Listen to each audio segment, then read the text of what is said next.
Welcome back to the Deep Dive.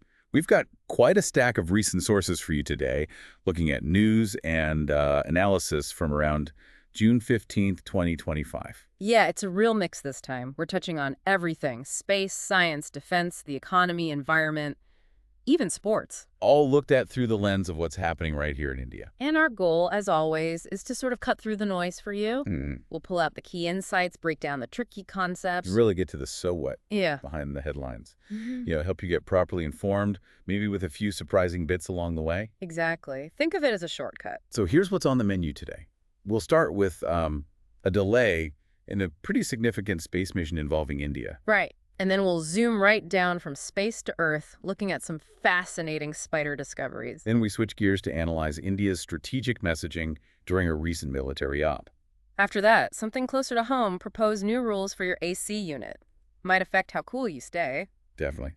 Then an ambitious hydropower plant up in the Northeast.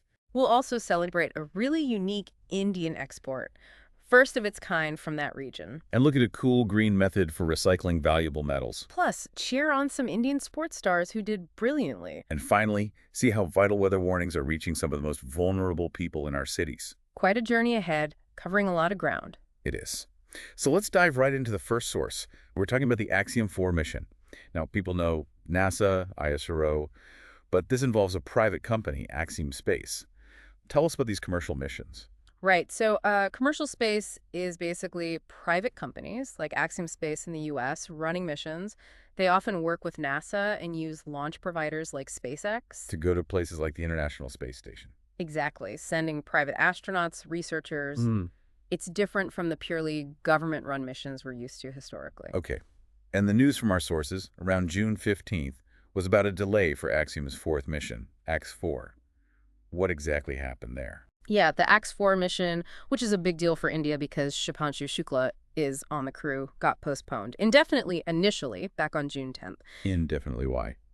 The immediate trigger was a leak they found during a standard test of the SpaceX Falcon 9 rocket. A liquid oxygen leak. LOX, they call it. Liquid oxygen. Mm-hmm. And that sounds pretty critical for a rocket launch. No, absolutely. It's the oxidizer. You need it for the engine to burn fuel. So a leak like that, well, it grounds the mission until it's fixed and thoroughly checked. Safety first, always. Were there other issues too? I think the source mentioned something else. Yeah, it wasn't just the LOX leak. The mission had already faced some earlier delays, bad weather, other technical snags. And on top of that, they were also keeping an eye on a pressure anomaly on the ISS itself, something related to recent maintenance work up there. So a combination of factors. Any update on the launch date now? Yes, thankfully. By June 14th, they announced a new tentative launch date, aiming for June 19th. So delayed, but back on the schedule. Fingers crossed. Okay, good to hear. Now, the India angle here is fascinating. Shubhanshu Shukla isn't just like a tourist buying a ticket, is he? No, not at all. This is really historic for India. While he's not launching on an Indian rocket yet, the Indian government, through ISRO, has invested significantly, around 500 crore, the sources say. Wow, 500 crore rupees. That's serious money. What's the strategic thinking behind that investment? Well, it ties into the bigger picture of India-US space cooperation, which got a major boost in 2023. And it's about space diplomacy. But the main goal really is training. Training for India's own astronauts. For Gaganyaan? Exactly. Giving potential Gaganyaan crew members vital experience, learning how to operate on the ISS, access international facilities. It's practical experience you can't easily get otherwise while India develops its own human spaceflight capability. It's a way to build expertise now. So this delay and the whole setup of India participating via a U.S. commercial mission, what does it really tell us about where India's space program is at and maybe where it's heading? It's interesting, isn't it? Even though it's a delay, it shines a light on a few key things. First, commercial spaceflight, even with experienced players like SpaceX, is still really complex. Technical hurdles are just part of the game. And the coordination must be intense. Absolutely. You've got NASA, Roscosmos, ISRO, Axiom, SpaceX, all these different agencies and companies involved. Just managing the logistics, the communication, it's a huge challenge. The source also raised a point about the funding itself, didn't it? The ethics or transparency. Yes, it does bring up that discussion. Using a significant amount of public money, that 500 crore, for a foreign commercial mission, while India's own Gaganyaan is still under development, It naturally raises questions, ensuring there's clear public benefit accountability for the investment. So what's the suggested path forward based on this? Well, it really underlines the need for ISRO to keep pushing forward with developing its own indigenous capabilities for human spaceflight. That's key. But also leveraging these international opportunities. Right. It shows their strategic value in using these missions for training and access. So the suggestions are things like setting up clearer protocols for how astronauts are selected and funded for these kinds of international flights. And maybe focusing on specific technologies. Yes, like enhancing domestic know-how in areas like cryogenic engines, the ones using that LOX, developing a proper commercial space policy for India, and maybe diversifying who India partners with for astronaut training, just to build resilience. Very interesting. Lots of moving parts. Key terms that stood out were Axiom Space, LOX, Falcon 9, Dragon, Shupanshu Shukla, ISRO's Gaganyaan, and cryogenics in space. Precisely. A complex ecosystem. Okay, let's shift from the vastness of space down to the tiny, intricate world of spiders here on Earth. Our sources talk about some new discoveries in southern India. What kind of spiders are we talking about? We're looking at jumping spiders. They're from the Salticidae family. Really amazing creatures, known for their incredible eyesight and how they hunt. And within that family? Yeah, there's a specific subfamily called Spartanae. And some of these guys have a really cool trick. They actually mimic other spiders. Yeah. Sometimes even their prey, to sneak up on them. Mimicking other spiders. That's wild. So what's the actual discovery that was reported? The big news is that researchers recorded 2 genera, that's like a group of species called Spartaeus and Synoida, for the first time ever in India. And one specific finding was particularly interesting. Yes, a spider they identified as Synoida cf lightfooti, found in Karnataka. The CF name means it compares closely to lightfooti. Okay, and why is that one so noteworthy? Because until now, Synoida lightfooti was only known to exist in Africa.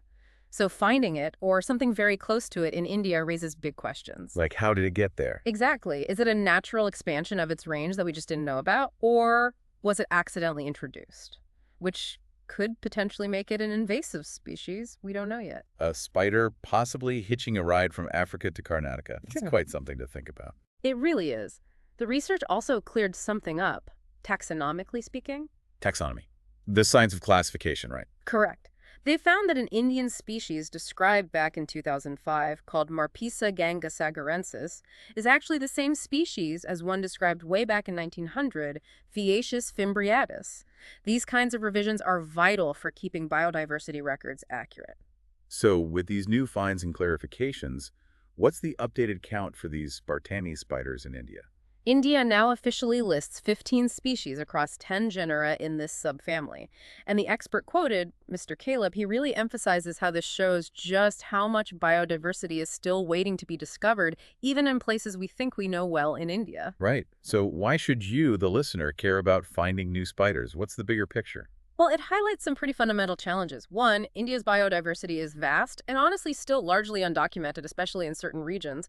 Two, there's a real shortage of taxonomic expertise people who can actually identify and classify these things, and limited access to old museum specimens needed for comparison. And the Synoida finding points to another risk. Yes, the risk of invasive species arriving undetected. If that spider was accidentally introduced, it could have ecological consequences we need to understand. So finding these things is crucial for conservation. Absolutely crucial. You need these baseline ecological inventories to know what's there before you can protect it or manage ecosystems effectively. It also fuels science, taxonomy, evolution, bioinformatics, all needed to make sense of the data.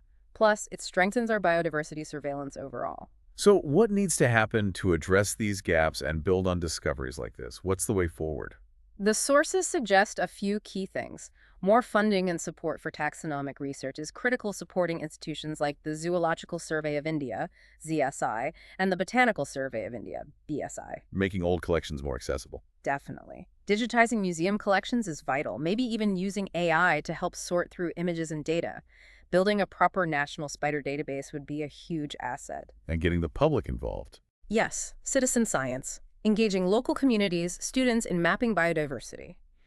And for finds like that Synoida spider, using modern tools like DNA barcoding or environmental DNA, eDNA analysis is key to figuring out its origin, native or introduced. Got it. Some key terms there. Spartanae, Synoida cf lightfooti, Phaeacius fimbriatus, Marpessa gangusagarensis, the Salticidae family, and Zizabassae. Right. Now let's shift from biodiversity to national security and diplomacy.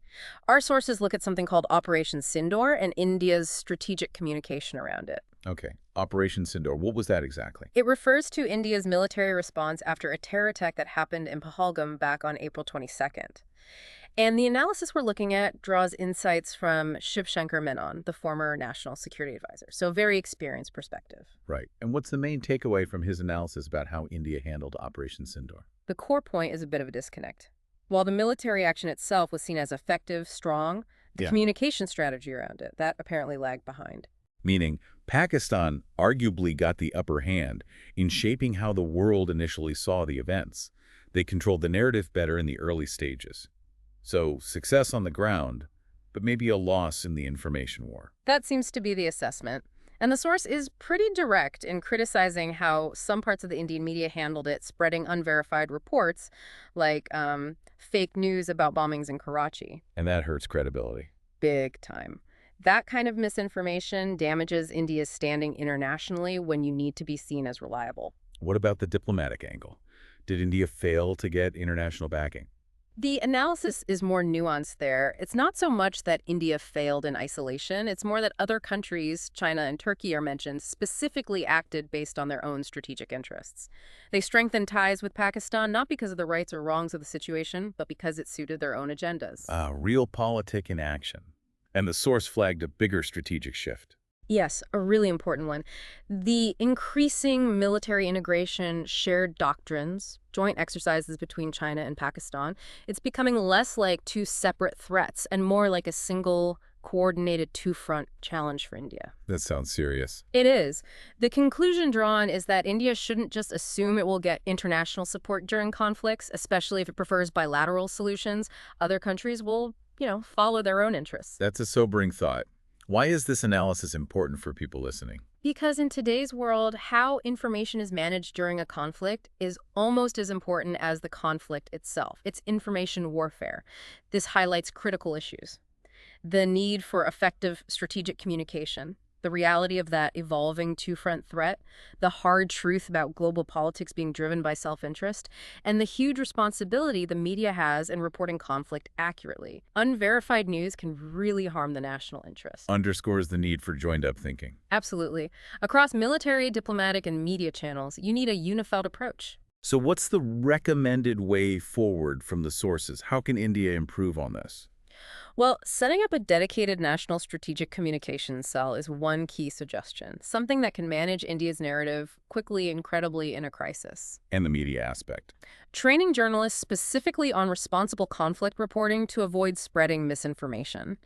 Investing heavily in cyber warfare and information operations capabilities is also crucial to counter disinformation campaigns from adversaries. And diplomatically. Deepening military partnerships with other countries multilaterally so India isn't isolated. And finally, a serious policy review on how to handle that integrated dual threat from China and Pakistan, looking at things like joint theater commands and strengthening long-term deterrence. Okay, a lot to digest there.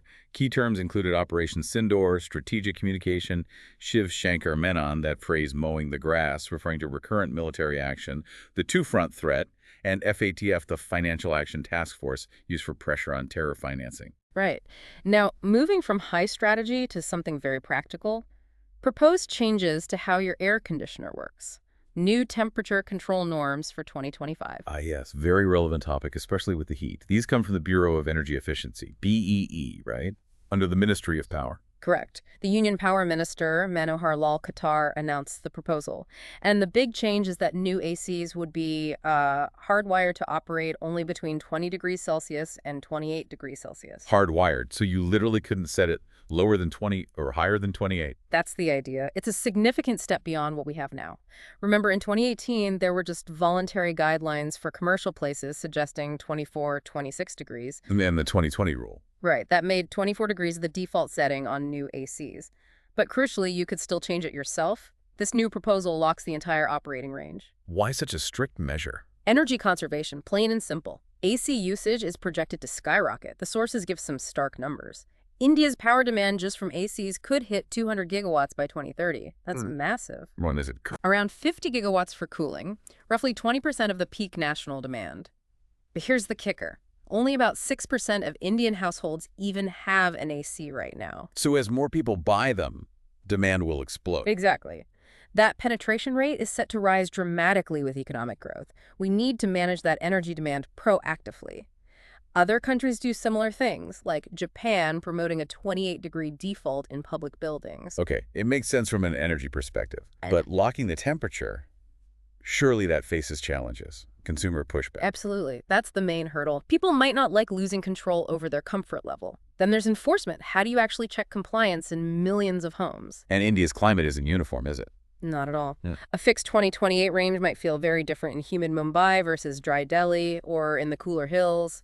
And we have to think about equity, too. Does it affect different income groups differently? What about people in areas with less reliable power? So definite challenges. What about the upsides, the benefits? Well, environmentally, it's huge. Lower energy consumption means a smaller carbon footprint, fewer emissions from power plants, and less use of harmful refrigerants. And economically?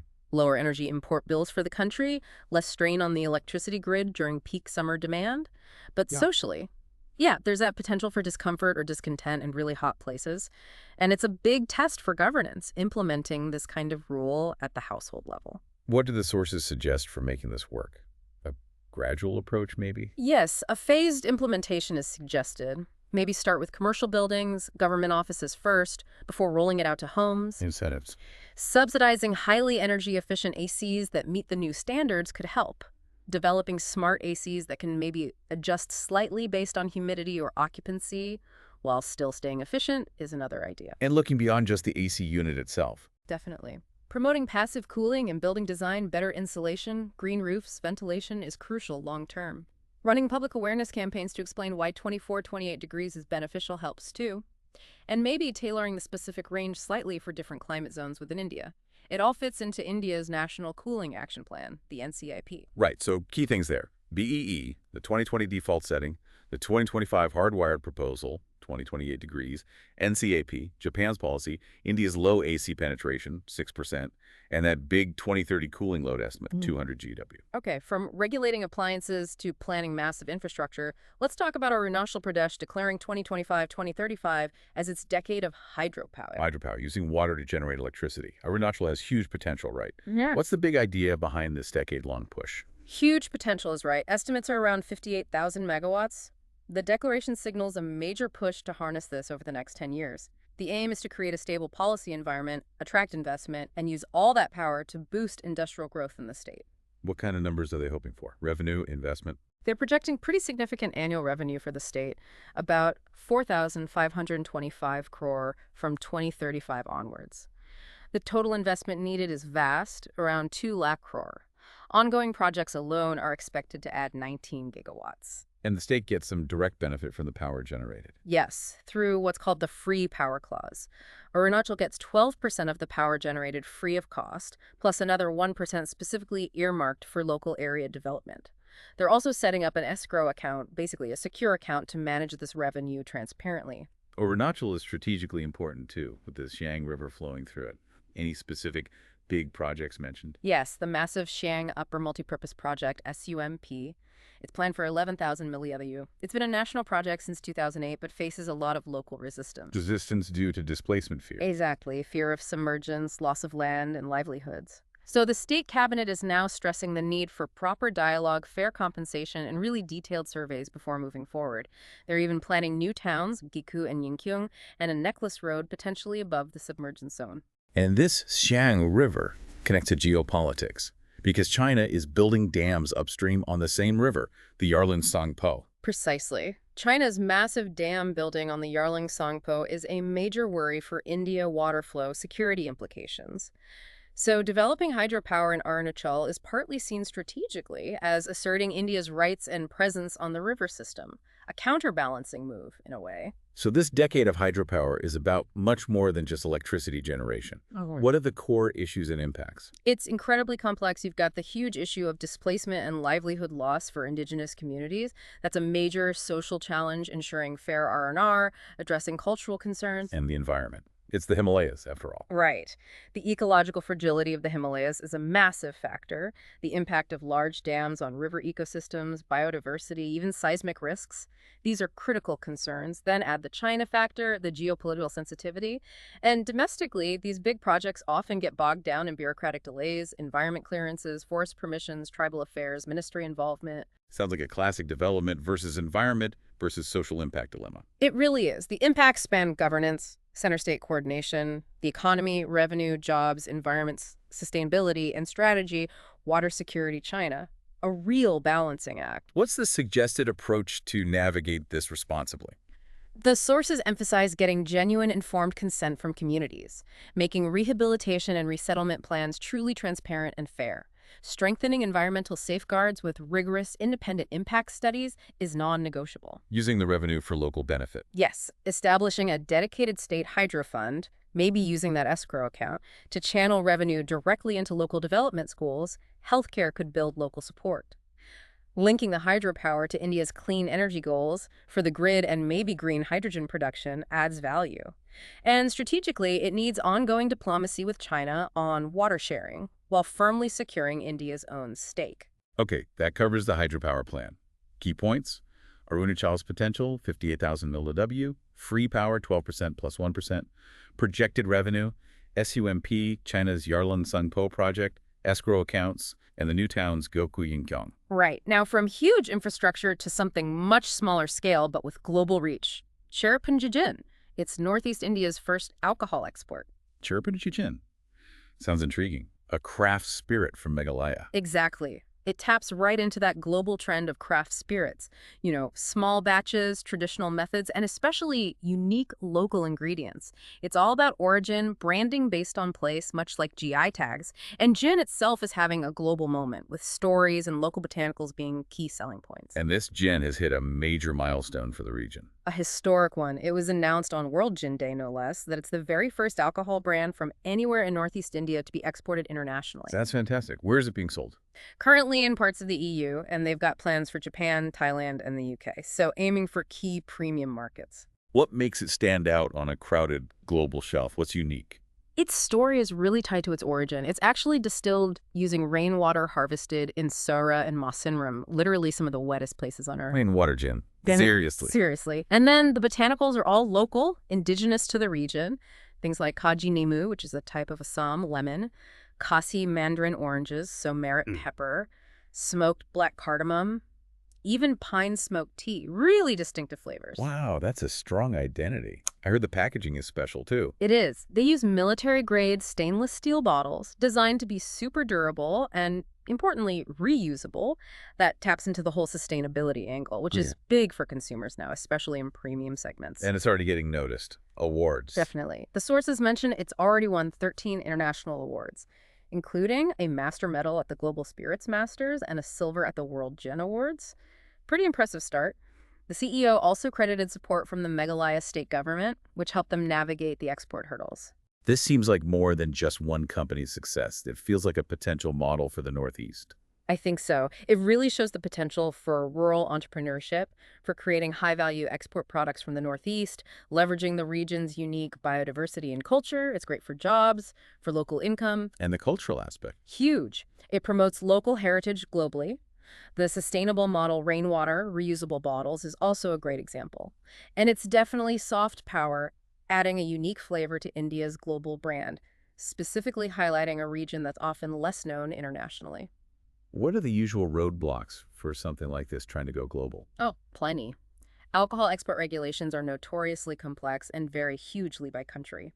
Scaling up production while keeping that craft quality and authentic story is tough. Managing sustainable practices like packaging return or recycling at scale is a challenge. And just breaking into established markets needs capital, logistics, and building brand awareness from zero. How can India support more successes like Cherrapunjijin? Well, encouraging more GI tagging for unique regional foods and spirits is one way.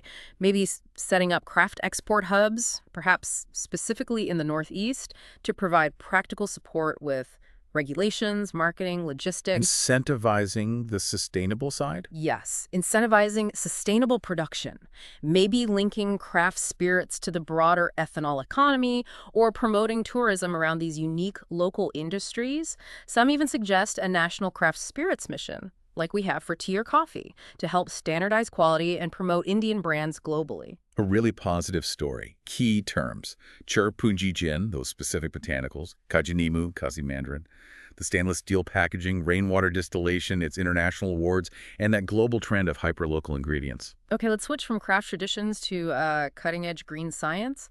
There's news about using common cooking oils to recover silver from e-waste. Cooking oil to get silver back from old phones. That sounds almost too simple.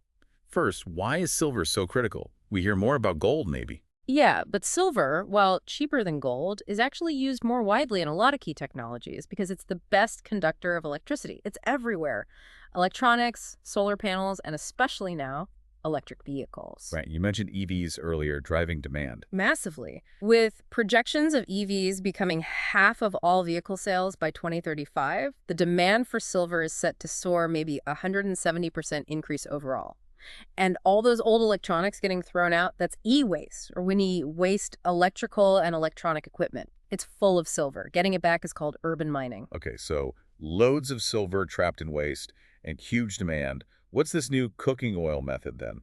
Scientists in Finland have figured out a way to extract silver from e-waste using unsaturated fatty acids. These are the compounds you find in everyday cooking oils, sunflower, groundnut, olive oil. And this method is better than current ones. The big advantage is that it's non-toxic. Traditional methods often use really harsh chemicals like strong acids or even cyanide, extremely hazardous for health and the environment. This new method avoids all that. That's a major breakthrough. Is it efficient? Apparently, yes. The technique is designed so the fatty acids can be recycled and reused. It works well even on complex waste, like old motherboards that have lots of different metals mixed together. Why is this so important right now, particularly for India? We generate a lot of e-waste, don't we? We do. And globally, the recovery rate for silver from electronics is terrible, maybe only 15%. Conventional recycling is risky. India has policies like the e-waste management rules and EPR, extended producer responsibility, but there's still a gap in adopting and scaling up these kinds of greener technologies in the formal recycling sector. Plus, public awareness is low. People just dump old gadgets, losing those valuable metals. So this could be a win-win-win. Environment, economy, maybe even strategy? Absolutely. Environmentally, it's much cleaner. Economically, it boosts resource efficiency. Why import silver if you can mine it from waste? It could create new urban mining jobs and industries. Technologically, it's smart innovation.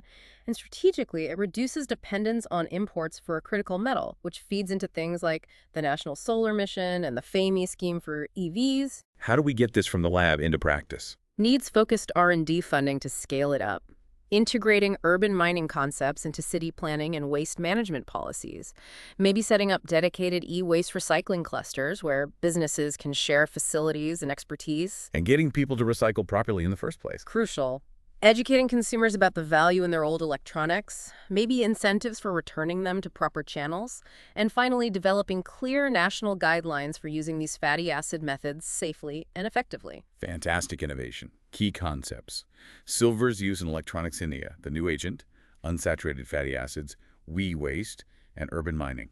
Okay, shifting now from science labs to the sports arena. A moment of national pride.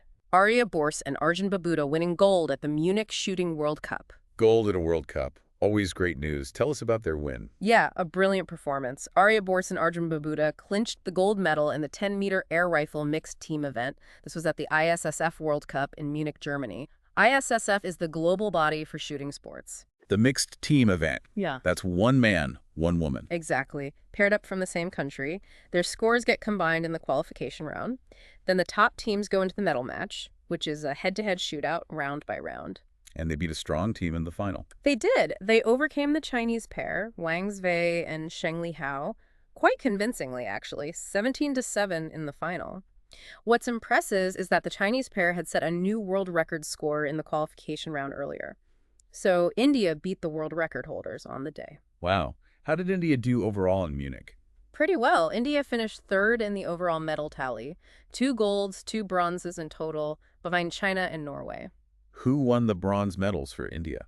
Alavinul Valaravan took bronze in the women's air rifle event, and Siftkar Samra won bronze in the rifle three-position event. So good depth in performance. The mixed air pistol pair, Manu Bakar and Aditya Malra, just missed the medal round, finishing sixth.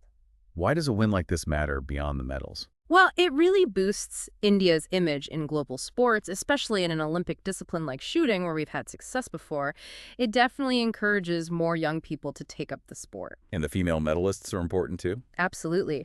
Seeing Elavinil and Sift on the podium highlights the growing strength and parity for women in Indian sports. And, international sporting success is always a form of soft power, boosts national morale. What are the ongoing challenges for Indian shooting, and how can we build on wins like this?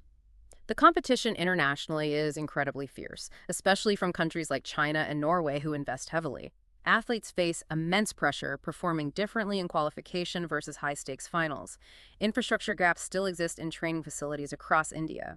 And ensuring fair funding reaches both grassroots development and elite athletes is always a balancing act. So what's the suggested path? More academies? Yes, expanding quality shooting academies, especially into Tier 2 and Tier 3 cities. Strengthening the domestic competition structure so it mirrors international formats more closely. Investing more in sports science, psychology, conditioning. That mental edge is crucial. Partnerships. Encouraging more public-private partnerships for funding and world-class facilities. And really building focused Olympic-centric training programs around these successful athletes like Arya, Arjun, Sift, Elavanel to sustain success. Makes sense. Key terms here: ISSF, Munich World Cup, the gold medal winners Arya Bors and Arjun Babuda, China's qualification world record, India's third-place finish, and key female medalists Elavinel Valaravan and Siftkar Samra. Okay, for our final topic, let's look at something very practical, very ground level. An initiative by the IMD, the Weather Department, using warnings to help street vendors cope with heat waves. That sounds incredibly important, especially with heat waves becoming more intense. Tell us about it. It is. The India Meteorological Department, IMD, sets the criteria for heat waves, usually when temperatures cross 40 degrees C in the plains. And we know outdoor workers, street vendors, delivery guys, waste pickers, construction workers are extremely vulnerable. They often have no shade, no easy access to cooling. So IMD has developed a system specifically for them. Yes, they launched a pilot program in Delhi, right when temperatures were hitting those highs.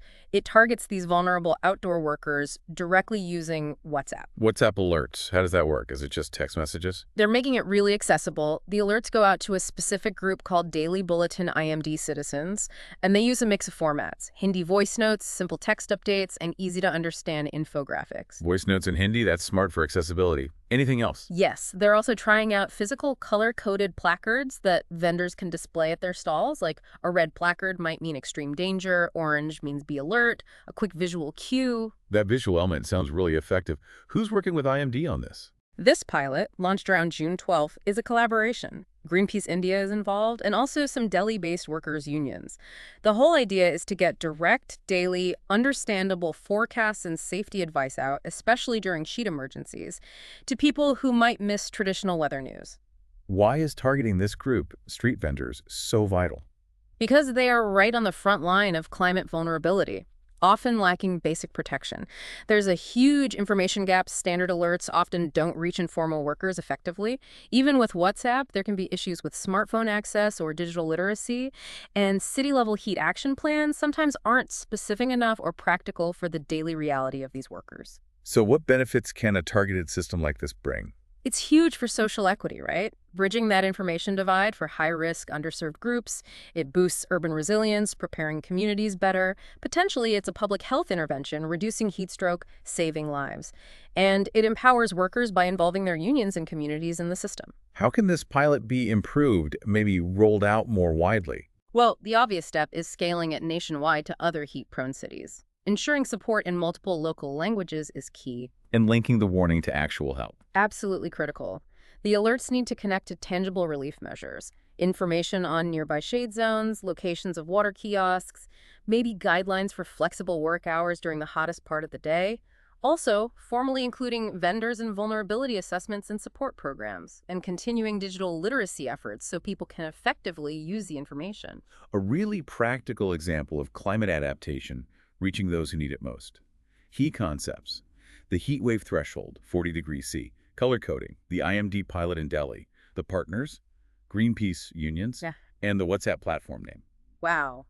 We really have covered a vast landscape today, haven't we? From, the challenges of sending an Indian astronaut on commercial flight and the nuances of strategic messaging. All the way down to discovering new spiders, debating AC rules, planning giant times, celebrating craft gin, finding new recycling methods, cheering sports wins, and protecting street vendors from the heat. It really paints a picture of India in mid-2025, doesn't it? Juggling global aspirations with very real local challenges, technological leaps alongside basic environmental and social needs. It does. These stories might seem completely separate, but they're all part of that same complex tapestry of India's development journey. Exactly. Interconnected in ways we might not immediately see. So maybe here's a final thought for you, our listener, to take away and mull over.